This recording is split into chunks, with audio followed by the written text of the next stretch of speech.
ஐபிஎல்லோட ஊழல் தடுப்பு விதிகளை மீறினதா ராஜஸ்தான் ராயல்ஸ் அணி மேல மிகப்பெரிய குற்றச்சாட்டு முன்வைக்கப்பட்டிருக்கு. அது பத்தி இந்த வீடியோல விரிவா பார்க்கலாம். ஐபிஎல் வரலாற்றோட கருப்பு பக்கங்களா பார்க்கப்படுறது 2012ஆம் ஆண்டு தொடங்கி 2017ஆம் ஆண்டு வரைக்குமான காலகட்டம் தான். ஏன்னா இந்த சமயத்துலதான் மேட்ச் பிக்சிங், ஸ்பாட் பிக்சிங்கிற வார்த்தைகள் எல்லாம் பெரிய அளவுல கிரிக்கெட்ல தாக்கத்தை ஏற்படுத்துச்சு. 2012ல ராஜஸ்தான் ராயல்ஸ் அணியை சேர்ந்த சில வீரர்கள் ஸ்பாட் பிக்சிங்ல ஈடுபட்டதா ஒரு குற்றச்சாட்டு முன்வைக்கப்பட்டது.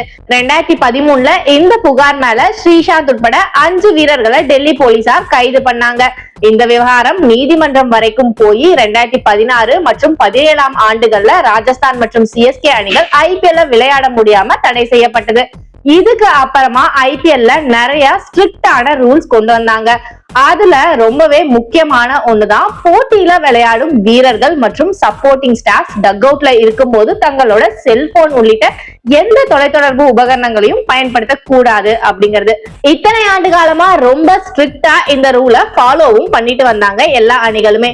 ஆனா ஆர்சிபிக்கு எதிரான போட்டியில ராஜஸ்தான் ராயல்ஸ் அணியோட சப்போர்ட்டிங் ஸ்டாஃப் ரோமி செல்போன் பயன்படுத்திட்டு இருந்தாரு டக் அவுட்ல உட்கார்ந்துட்டு.